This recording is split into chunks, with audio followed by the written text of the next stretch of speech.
Protected. You saw that documentary about the little girl that went missing from the Vatican? No. No? No. I don't even know what it's called, Jamie. You have to look the girl who went missing is what I think my instinct is saying, but it's about a resident. You know, there's a small amount of residents that live in the Vatican walls in Vatican City. Her family was one of them. And this has got to be, I don't know, 30 years ago. She went missing.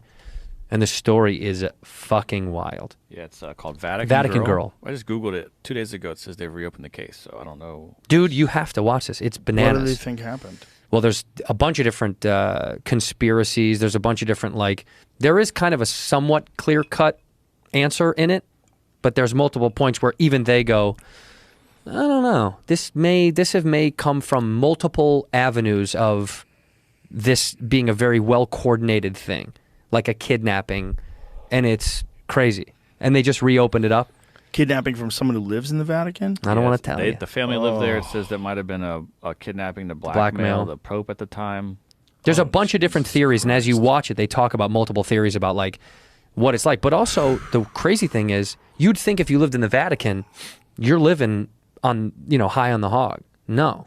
These people were, like, commoner, lower class to lower middle class. They don't, it's not because they're in there. You're not, like, automatically, you know, living like a king. If you're just a citizen. So were they help? Did they work there? Yeah, they were workers. They were workers. Oh, so the workers live there. But they don't treat them any kind of, it's like they all live pretty, you know. Modestly. And your family's born into it, so you're kind of born in it. And this girl she would go to a school outside of the Vatican walls, like a performance art school, if I'm not mistaken, and, you know, a regular route from there to there, there to there, there to there, and then one day.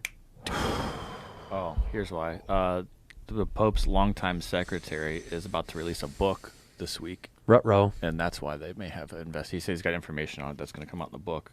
About that girl? Yeah. Oh, fuck. It's wild, dude. This is 2 days ago this has just started popping up? Yeah. Like, I don't care if I didn't see it. Top of the thing. Vatican reopens investigation. That's her, yeah. Emanuela. 1983 she went missing. Orlandi. Dude, 40 years ago, yeah. They've gotten away with so much. Sketchy. They've gotten away with so much. So sketch. I mean, I know everybody wants to concentrate, and rightly so, on Epstein Island. Yeah. But how about the Vatican? How about just the entire... You could be a person who doesn't know how to read, and you know that priests fuck kids. Uh-huh. Someone that's barely heard of it, it's like, oh, I did hear about those guys. Everybody knows that dude. that's a problem. Yeah. It's not like NASCAR drivers. It's like, imagine if NASCAR car drivers were known for molesting children. You'd be like, that is cool. Why is that still a thing?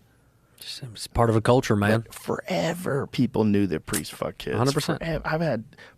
It's never happened to me, but I've had multiple friends that were in Catholic school. They got chased by a priest. This one guy went on a retreat with this priest, and the priest made him sleep in the bed with him, and he was like chasing him around the room. No. And he had to like literally fight off the priest and scream, and he wouldn't give in. What was the name of the movie that exposed all that stuff?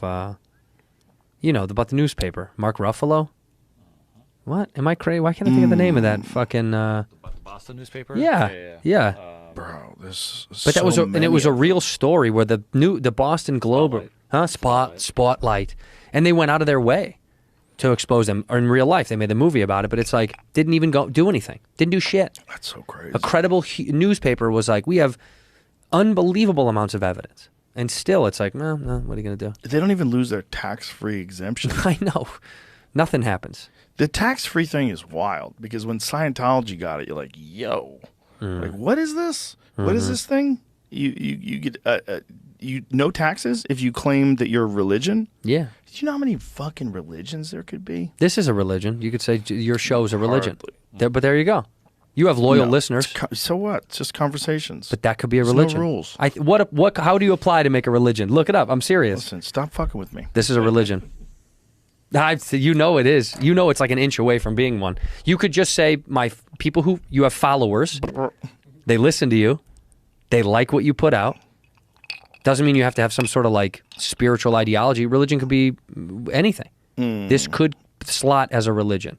For sure. It just means a bunch of people listen to, a uniform thought process. If you put out like a continual thing, I don't think you need a book. I don't think you need shit. Alex.